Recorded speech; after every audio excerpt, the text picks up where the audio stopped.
Hello बच्चों, let's read this question. The question says classify the cancers on the basis of their origin and spread. origin and spread के basis पे हमें जो है cancer को classify करना है। तो सबसे पहले बात कर ले अगर हम यहाँ पे की कॉन्सेप्ट की, तो जो की कॉन्सेप्ट इस क्वेश्चन में यूज किया गया है दैट इज कैंसर। तो जो कैंसर है ये one of the most dangerous disease होती है इन दी वर्ल्ड एंड ये अफेक्ट कर रहे हैं over 11 lakh people every year in India alone. In सिर्फ इंडिया में ही ये हर साल इसे 11 लाख जो पीपल्स है वो इफेक्ट हो रहे हैं। World wide more than 10 million people जो है इफेक्ट हो रहे हैं विद दिस डिजीज। तो यहाँ पे अगर हम बात करें अबाउट द डिजीज कैंसर, तो इन ह्यूमंस क्या होता है बेसिकली जो सेल डिफरेंशिएशन एंड प्रोलीफरेशन होता है, सेल का डिफरेंशिएशन एंड प्रोलीफरेशन होता है, ये हाईली मैनिपुलेटेड होता है, रेगुलराइज्ड होता है बाय सेल डिविजन मैकेनिज्म। तो जो अनकंट्रोल्ड सेल डिविजन होता है अकर होता है, अनकंट्रोल्ड सेल डिविजन होता है व्हेन अ प्रोसेस कॉल्ड जो कॉन्टैक्ट इनहिबिशन इफ एब्सेंस होती है, व्हेन कॉन्टैक्ट इनहिबिशन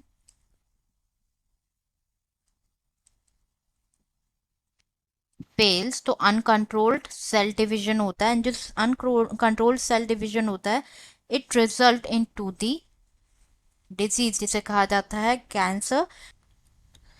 तो हमें यहाँ पे डिस्कस करना है about the types of tumour, हम कह सकते हैं क्लासिफिकेशन बताना है कैंसर का, क्लासिफिकेशन ऑफ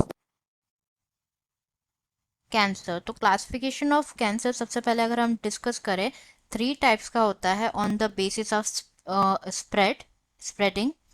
थ्री टाइप्स का होता है on the basis of spreading. First होता है benign tumour. First is benign tumour. तो ये जो ट्यूमर्स होते हैं ये लोकलाइज होता है पर्टिकुलर लोकेशन पे in the body. Moreover it does not spread to other parts of the body and ये जनरली हार्मलेस होते हैं।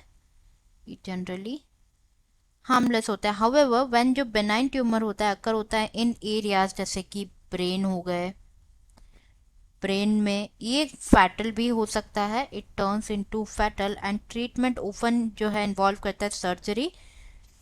पहला तो होता है benign tumour. Second is malignant tumour. Malignant tumour तो ये ट्यूमर जो होते हैं कैंसरस होते हैं, मीनिंग कि ये बहुत जल्दी ग्रो करते हैं, स्प्रेड करते हैं to normal tissues of the body, grow quickly. And ये जो एबिलिटी होती है स्प्रेड होने की उसे कहा जाता है मेटास्टेसिस। मेटास्टेसिस कहा जाता है। यूजुअली जो कैंसर सेल्स होते हैं that metastasize when it gets into bloodstream or lymph nodes and form करते क्या secondary tumors across various sites in the body and form करते हैं secondary tumors form करते हैं। The third type is pre-malignant tumor। pre-malignant tumour तो ये type जो tumour का होता है ये बेनाइन भी हो सकता है but it observe to have characteristics like malignant. Malignant like characteristics होते हैं। It may not have metastasized yet but ये इसमें पोटेंशियल होता है to turn it cancerous. And in the word जो प्री मैलिग्नेंट ट्यूमर होता है ये टाइप ऑफ ट्यूमर होता है जो कि इंक्रीज करता है risk of becoming cancer and benign tumours become pre malignant and eventually malignant हो जाता है। तो ये तो हो गया on the basis of spreading. अब अगर हम देखें the type of tumour on the basis of origin, on the basis of origin तो it is classified into following। सबसे पहला है कार्सिनोमा।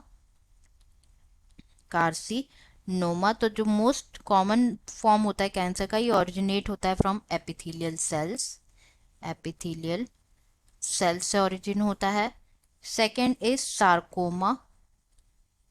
सार्कोमा तो ये ओरिजिनेट होता है from connective tissues. Connective tissues से ओरिजिन होता है, जैसे कि cartilage, fat, bone, cartilage, fat, bone tissues से। नेक्स्ट होता है मेलानोमा, थर्ड इज मेलानोमा। तो ये ओरिजिनेट होता है from melanocytes, from the melanocytes. तो ये जो मेलानोसाइट्स होते हैं एक टाइप के सेल होते हैं जो कि पिगमेंट्स कंटेन करते हैं, जो कि पिगमेंट्स कंटेन करते हैं। नेक्स्ट इज लिम्फोमा और ल्यूकेमिया। लिम्फोमा एंड ल्यूकेमिया, ये ओरिजिनेट होता है फ्रॉम दी सेल्स जो कि कंप्राइज करते हैं ब्लड जैसे कि वाइट ब्लड सेल्स और लिम्फोसाइट्स, जैसे कि डब्ल्यूबीसी और वाइट ब्लड सेल्स और lymphocytes. So this is the classification of cancer. I hope you understood it well. Best of luck.